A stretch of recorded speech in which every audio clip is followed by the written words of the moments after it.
Mornings with Nadia on ABC Radio Perth and WA and on the ABC Listen app. Andrew Laming has been in federal parliament for 17 years, and I don't know about you, but I'd never heard of the Queensland MP until now. He's been forced to leave at the next election after being accused of taking a photo of a woman bending over while she was filling a fridge with soft drinks. He did that without her consent, and he's also abused two women online to the point that one considered suicide. Now, right now, he's on medical leave so he can get empathy training. Now, if you watched ABC TV's Insiders yesterday morning, you would have seen a couple of female Liberal MPs calling on him to quit now. And then they took things further and said they'd support drug and alcohol testing at Parliament House to stamp out problematic behaviour. Here's the member for Higgins, Katie Allen, and Victorian Senator Sarah Henderson. Something worth thinking about is that we need to have at least responsible drinking. But, you know, there are people, even ministers, who've said to me, you know what, Katie, I think a drier environment might not be a bad thing for Parliament.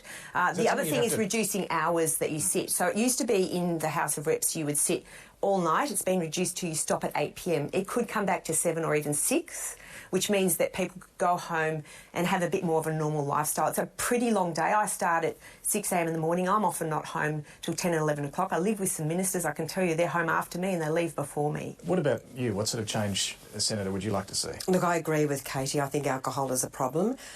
MPs and senators are not that special. I mean, we are here to serve the community. And I've heard a few rumours about drugs. Perhaps we need to start to look at that issue as well. MPs using drugs? I haven't heard anyone in particular, but I'm just hearing a bit of scuttlebutt. And we need to be the best possible workplace. Does that mean what? Drug testing or breath testing for alcohol? Or I think we need... Yeah, you'd be perhaps, up for that? yeah. And you'd be I up would for be that. too. Breath testing MPs? Yep. Drug testing MPs? I think we need to have the highest possible standards in our workplace. I mean, I have heard of people talking about how they drink, because it helps them to stay up at night. I'm like, I sat in an emergency department as a young doctor through the hours trying to stay awake. You know, having a drink isn't what you do. So, what do you think? 1300 222 720. If you work in the resource industry, this is normal. And what about access to alcohol? Do our politicians need access to a bar anymore, or should it be restricted? Let me know what happens at your workplace and what you think needs to happen at Parliament House. And I wonder what the other side of politics think. You heard from two Liberal female MPs there. Well, let's see what Labor thinks. Matt Keogh is the Labor member for Burton. He joins me this morning. Good morning. Hi, Nadia. Great to be with you. Drug and alcohol testing of MPs, is that something you would support? Well, I think it's important that we put all of that in a context where I've heard the comments that were made on Insiders and other people have made comments. And it's that I don't actually see a lot of drinking happening during sitting hours in Parliament. And you referred to Andrew Laming before, and his conduct was outside of the Parliament. And my concern is that if we just fixate on having alcohol testing, which if we went down that pathway, is that it allows people to cover over a much broader and probably the more important cultural issue, which is bad behaviour that is occurring in Parliament or by parliamentarians. And I think that still has to remain where we remain focused, whether people are under the influence of alcohol or not, and they shouldn't be using alcohol as an excuse for bad behaviour. I think it's really important we remain focused on that issue. As I say, and there's certainly stories of people who have done things, consumed way too much alcohol at Parliament House, and that's not appropriate. But I think in the vast majority of cases, not dissimilar to many workplaces, but very different to some workplaces, some alcohol is consumed in the building with functions that go on and dinners and so forth. But I don't actually see a lot of alcohol consumption, especially when the Parliament is actually sitting. And I will point out that the federal Parliament, unlike other parliaments around the country, doesn't have a bar anymore. In fact, it's been replaced by a childcare centre. So what's the access like to alcohol in Parliament House? Because some will also argue that excessive alcohol can contribute to bad behaviour. Excessive alcohol consumption is something that I don't think anyone would be condoning. In terms of access to alcohol, there are functions on many evenings. There's a dining room which has alcohol with people can have with meals, and many MPs would have fridges that might have beer or wine in their office for if they're hosting people for a function or whatever else. I'm not saying there's no alcohol consumption in Parliament, don't get me wrong. What I'm saying is I don't see excessive alcohol consumption being the norm by any means. Where that is occurring, I don't think anyone is condoning it at all. And I know that Katie and Sarah called that out on the weekend and appropriately so. But the vast majority of MPs are not consuming alcohol in that sort of way, especially when Parliament is actually sitting. And that's something that I just think is important to bear in mind in the context that when we think about what's been raised over the last sort of 6 weeks or so in terms of inappropriate behaviour, and inappropriate is probably putting it mildly, that hasn't necessarily been alcohol fueled. And there's a broader cultural issue that we need to focus on. And I'll talk to you in a moment about what you think, how that can change, that broader cultural issue. But so are you saying, though, that because certainly here in WA, you can walk into a bar at Parliament House and just have a drink. You don't need to have a meal with it. Can you do that at Parliament House in Canberra? Apart from the dining room and apart from what you have in your fridge in your office, is there somewhere that you can go in that building and just have a drink? No. Now, there are sometimes functions, so I suppose to use the state parliament analogy, there's a courtyard area at the state parliament. There's a number of different sort of function spaces in the federal parliament where sometimes there will be evening functions where they might be serving sort of canapes and wine or beer. If you wanted to, if an MP wanted to make a concerted effort to make sure they got to 5 functions across the course of an evening and stood next to where the drinks were coming out, certainly, yeah, you could consume a lot of alcohol, but frankly, we're too busy. We've got the work of Parliament going on. There's committee meetings. There's other meetings going on. Some MPs may do that, but it's definitely not the norm. Okay, so then why have it? Why do you actually need alcohol in Parliament House? And a lot of people are texting the program and calling saying, make it a dry zone like other workplaces. Why do you actually need alcohol there? If you want to drink, leave and go to a bar down the road. Well, the first point I'd make is that you can't leave when Parliament's sitting. And a lot of these functions and why there's alcohol provided and so forth is they're like any other industry function. They are involving external people in coming into the building as well. And by and large, that's where the consumption end of those functions is as well. So that's how it operates. I mean, from my point of view, should you have them in your bar fridge in your office? Should you be able to have alcohol in your bar fridge? I mean, why do you need to do that? You're at work. As I say, my point is about during when Parliament is sitting, and I don't see an excessive amount of, or much consumption of alcohol at all when Parliament is sitting by MPs. And I think all I'm trying to point out is, is that I'm not saying there's necessarily a problem with what's proposed. What I'm saying is that I don't want people to be left with the impression that there's a whole heap of drinking going on at Parliament House when parliamentarians are doing their work as representatives of people in the community. Okay, because that's certainly not the case. I take your point there, but then what about this idea of drug testing or alcohol testing? Would you support it? Given I appreciate what you've said, but if we can go back to that, you've told us what your impression is of the use of alcohol in Parliament. Is that a good idea? Because overwhelmingly our listeners are saying, yes, it is. Hold them to the highest standard. Yeah, I don't have any drama with it because I don't think it'll actually cause much of a change in behaviour at all. In the sense that I don't get the sense that people are doing a lot of drinking anyway. So if you want to have testing of those things, then I don't think it would cause much drama. Okay, more broadly, final question, Matt Keogh. How do you bring about that cultural change that you talk about? Yeah, and this is a big issue because some of these behaviours you would think, how on earth do you ever need training to know that that's wrong? And I agree with that position. Like, people should just know this. But especially if you've gotten to the position of being a federal MP.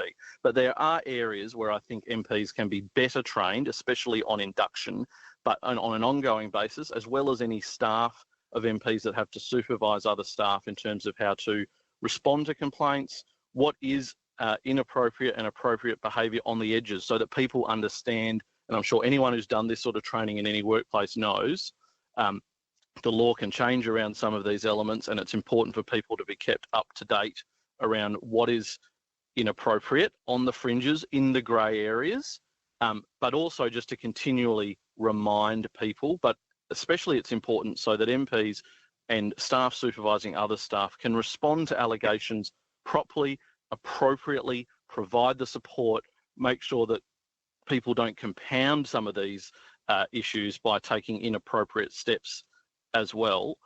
That's really important. And what really struck me coming into Parliament back in 2016 was that there was none of that is included in the induction process for a new MP. Yet, as I'm sure most of your listeners would know, when you go into a work, this is all part of an induction process for many new staff in organisations now. And it's very bizarre that it's not included in what MPs do when they become an MP. Matt Keogh, thank you so much for your time. He's the Federal Labor MP for Burt. Let's go to your calls. Have your say. Chat to Nadia now. 1300 222 720. And let's go to Daniel. Daniel, good morning. Good morning, Nadia. What do you think? Well, if you go to any workplace today, whether it's mining, construction, or any place, it's alcohol-free. These people, they decide our laws in where we are going to live. They should have a clear mind, should be alcohol-free. Thank you very much for that, Daniel. Let's go to Shane. Hi, Shane. Hey, Nadia. Hi, what do you think? Yeah, well, look, at my workplace, we get drug and alcohol tested, mainly because we use vehicles to do part of our job.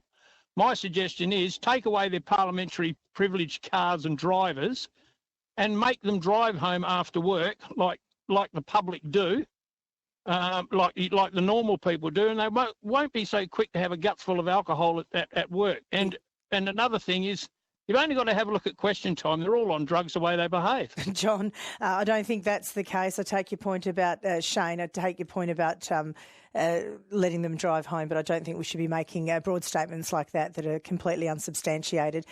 John, you work in the mining industry? Yeah, that's correct, Nadia. Yep. What do you think? Well, just once again, as everyone knows, we're under pretty strict regimes in the mining industry. I'm up here in the north in Western Australia. We've just had a change where now there's a restriction. I don't drink myself personally up here a great deal, but 6 mid-strength beers is your maximum that you're allowed to buy or to have each evening. And obviously we have random drug and alcohol testing all the time. So once again, I can't see why parliamentarians shouldn't be held to a similar sort of standard. Thank you very much for that. 1300 222 720 is the number if you want to be part of this discussion. Let's go now to Jonathan Woolfrey. He's the WA State President of the Australian Human Resource Institute. He's also worked for state and federal governments, and he knows a fair bit about these kind of policies and what workplaces do. Nice to talk to you, Jonathan. It's my pleasure, Nadia. Is it time to take alcohol out of that workplace? I think Parliament House is a very unique workplace, mixes people that get there not through necessarily the merits of their performance, but through, the democracy that we live in, but also, as we've seen over the past couple of months, work with people that are there as employees that have the right to expect health and safety in their workplace. So I think it's a tricky one, but I know a lot of pure workplace organisations do and have removed alcohol from the workplace because of the risks that are involved. What about drug and alcohol testing? Is that a way to keep a check on this? Would it work? I think that it can be a bit of a distractor and probably doesn't deal with different types of drinking and how they impact behaviour in the workplace. A glass of wine at a function versus a culture of binge drinking and returning to the workplace and things like that are two very different things, and they're dealt with differently. So I think drug and alcohol testing more picks up people that may drink in a moderate amount. Society is full of ways and opportunities to drink and drink responsibly. And I think other than specific areas with workplace health and safety concerns, you've heard a couple of callers about that today, when operating heavy machinery, working in high-risk areas. Other than those areas, drug and alcohol testing, I think, distracts from the core cultural issues that impact organisations. Okay, and are there workplaces that handle these sort of policies well, though, where it's not about handling machinery, but it is just about improving culture in a workplace? I mean, is there any need to allow MPs and staffers, I guess we're talking about everybody that works at Parliament House, and allowing them to have alcohol in their bar fridge, or allowing them to have a glass of wine over lunch? Do they need to do that? I mean, are there the organisations that handle those sort of policies well? I think, topically enough, when I did work in the Commonwealth Government, and there's a number of agencies there, we did remove alcohol purchase by the Commonwealth Government agency I worked for in 2006. So I think it is important to have organisations remove it being a directly provided benefit of things that they do. Try and change around the culture that we work on. I know a lot of organisations, including government, celebrate, I say that quote unquote, celebrate various things with Friday afternoon drinks and things like that. I think it's time for organisations to look at how they celebrate success, how they reward and bond and connect with employees, and how they do what the employer is meant to do, and how they manage that risk versus, how they kind of encourage socialisation outside of that. And I think that's much more complex than drug and alcohol testing in the workplace. So I think organisations definitely, and it's something for parliamentarians to consider. I think Matt made a good point earlier about the induction. These people step into positions of leadership, particularly when they take on ministerial responsibilities, and really set the scene about the culture of through their departments, and whether or not things are celebrated through success, and alcohol, whether hard work is acknowledged and celebrated through going out for a boozy dinner, versus, celebrated in other ways and acknowledged and recognised in other ways. So I think it's really important for all organisations, and particularly Parliament at this stage, to consider different ways of creating a culture that doesn't centre around heavy drinking. Okay. How do they do that? I think looking at using different models to understand culture. Personally, in the work that I do, working in human resources, I think the word culture is thrown around without people understanding, well, what does it mean and what are the core components of culture?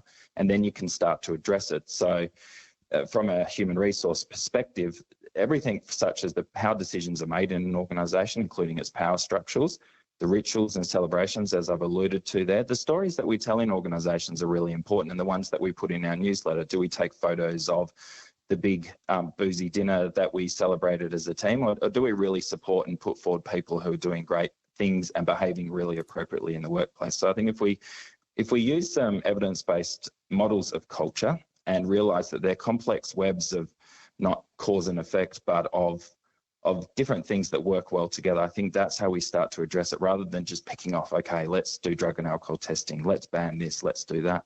And if I go back to Brittany Higgins and what she experienced in the workplace, she articulated that she organised a drinking event so that she could get to know people in her workplace and become part of the team, which was, the initial decision which was very well-meaning and very appropriate. Employers, organisations, Parliament need to know, okay, people new to the workplace want to feel like they belong and fit in. Let's not make them create a drinking event because that's what they see and experience in the workplace.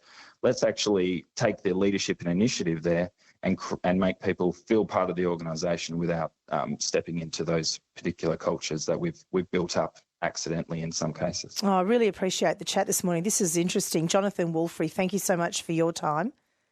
No worries, my pleasure.